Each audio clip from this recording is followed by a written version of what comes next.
జై భీమ్ మిత్రులారా, ఇవాళ మనము బాబాసాహెబ్ అంబేద్కర్ మనుస్మృతిని తరగబెట్టిన రోజు ఇవాళ. ఎందుకంటే మనుస్మృతి అంటే ఆయన కులాల విభజన సమానత్వం ఉండదు. దాంట్లో మనుస్మృతి అంటే మనుస్మృతి నడిపించాలంటే కులాలను గుర్తించి కులాల పేర్ల మీద వీళ్ళు మనువాదులు వాళ్ళ వ్యాపారాల గురించి వాళ్ళ బతుకు తెరువు గురించి మనుస్మృతిని గుర్తించరు. స్త్రీలకు మాత్రం ఎటువంటి హక్కులు లేకుండే ఈ మనుస్మృతి ద్వారా వాళ్ళకు బానిసల కంటే దారుణంగా చూసారు. కాబట్టి మనుస్మృతిని ఆనాడు బాబాసాహెబ్ పెరియార్ రామస్వామి గారు మహనీయులు అందరూ తగలబెట్టారు. ఆ మనుస్మృతిని తగలబెట్టారు. కాబట్టి అందరికీ మనం ఇవాళ ఈ అమిత్ షా అన్నటోడు దేశ హోంమంత్రి అయిన అమిత్ షా ఏ విధంగా మనకు బాబాసాహెబ్ అంబేద్కర్ని అవమానపరిచిందో మనం అందరం చూస్తున్నాము. ఆ అవమానపరిచినందుకు ఏ విధంగా భారతదేశం కశ్మీర్ నుండి కన్యాకుమారి ఏ విధంగా బహుజనుల బిడ్డలు ఏకమై రాజ్యాధికారం గురించి పోరాటం గురించి సిద్ధంగా ఉన్నారు. బాబాసాహెబ్ ఒక్క మాట మాట్లాడితేనే మొత్తం భారతదేశం అల్లకల్లోలం చేసిన పరిస్థితి రాబోతుంది.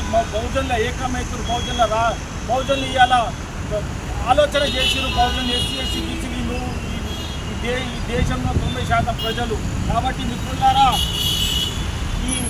ఈ అమిత్ షా అనేటోడు వాళ్ళ రాముని పేరు తీసుకుంటే స్వర్గానికి పోవచ్చు. రాముని పేరైనా తీసుకుని తలుచుకుంటే స్వర్గానికి పోవచ్చు.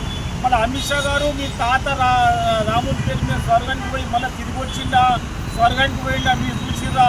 లేదా మీ అయ్యా ఎప్పుడన్నా స్వర్గానికి పోయినాడా? మళ్ళీ ఆడ మీరు చూసిర్రా స్వర్గానికి పోయినరా మీ అయ్యా?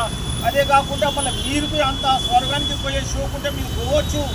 స్వర్గానికి ఎవరు ఆపలేరు.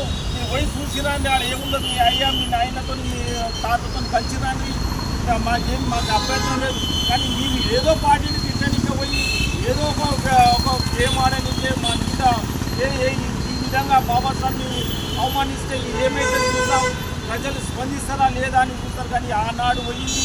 ఇలా బహుజన బిడ్డలు రేపు రాబోయే రోజుల్లో అలా తప్పకుండా మీకు బుద్ధి చెప్తారు. నేను రిఫ్లెక్ట్ చేస్తున్న పార్లమెంట్ ఏదైతే ఎస్సీ ఎస్టీ సీట్లలో కూర్చున్న బానిసల కాంగ్రెస్ ఉన్న బీజేపీలో ఉన్న బానిసల పార్లమెంట్ మెంబర్ల రాజీనామా చేయండి, బయటికి రండి, మన సత్తా ఏందో చూపిస్తాం. బాబాసాహెబ్ అంబేద్కర్ ఇచ్చిన రిజర్వేషన్ వల్లనే మీరు ఆడున్నారు పార్లమెంట్లో. మీకు సీమునెత్తులు లేదా? ఎన్నాళ్ళు బానిస బతుకుతారు? 75 స్వతంత్రం వచ్చి 75 ఏళ్ళు అయినా కానీ ఇంకా బానిసలు బతుకుతారు. కాబట్టి మీరు బయటికి రండి, రాజీనామా చేయండి, బయటికి రండి. మళ్ళీ ఎలక్షన్స్ వస్తాయి, మన సత్తా ఏదో చూపిస్తాం. కాబట్టి దయచేసి మన అందరం ఏకమై బహుజన రాజ్యాన్ని తీసుకొస్తాం. బహుజనులు మిమ్మల్ని గుండెల్లో పెట్టి గెలిపించుకుంటే పార్లమెంట్ మెంబర్లు ఎంతమంది ఉన్నాయి? 131 మెంబర్లు పార్లమెంట్ మెంబర్లు మీ గుండెల్లో పెట్టుకొని గెలిపిస్తారు. ఒకసారి ఆలోచన చేయండి.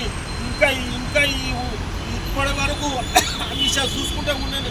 బాబాసాహెబ్కు క్షమాపణ చెప్పిన దాఖలాలు లేవు. కాబట్టి ఇక్కడైనా మీరు బయటికి వస్తే తప్పకుండా ఈ అమిత్ షా అయ్యే వచ్చి క్షమాపణ చెప్తాడు. కాబట్టి ఏదైతే రిజర్వేషన్లో ఉన్న మెంబర్లు పార్లమెంట్ మెంబర్లు ఇలా మీరు బయటికి రావాల్సిన అవసరం ఉంది.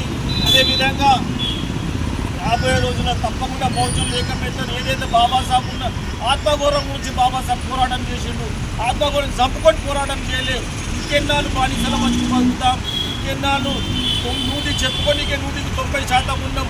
కానీ బానిసల బతుకుతామా? బానిసలేక బతుకుతామా? ఈ కాంగ్రెస్ బీజేపీ ఒకటే, ఈ ఆర్ఎస్ఎస్ నడిపించిన పార్టీలు ఈ రెండు. కాబట్టి మనం ఇలా నాయకులు ఉన్న సమాజ్వాదీ పార్టీ నాయకులు ఉన్నారు, మా బీఎస్పీ నాయకులు ఉన్నారు. ప్రతి ఒక్కరు మేము పార్టీలకు అతీతంగా నిలబడి పనిచేస్తున్నాము. కాబట్టి మా రవికుమార్ బఘేల్ భాయ్, మా ఎజాజ్ భాయ్, మా నవీన్ భాయ్, మేము ఎంతోమంది, మా సురేష్ భాయ్ అందరం మేము కలిసి మేము పోరాటం చేసి రేపు బహుజన రాజ్యం గురించి మాట్లాడే దమ్ము మాకున్నది. రేపు బహుజన రాజ్యం వస్తుంది. బాబాసాహెబ్ని ఎవరైనా కించపరిస్తే ఇక కశ్మీర్ ఏ విధంగా అయితే కశ్మీర్ నుంచి కన్యాకుమారి ఏదైతే ఆందోళన జరుగుతుందో అంతకంటే తీవ్రంగా కాబోతుంది. రాబోయే దినాల మీకు బుద్ధి చెప్పే రోజు వస్తుంది. జై భీమ్, జై భారత్. కట్ करके फिर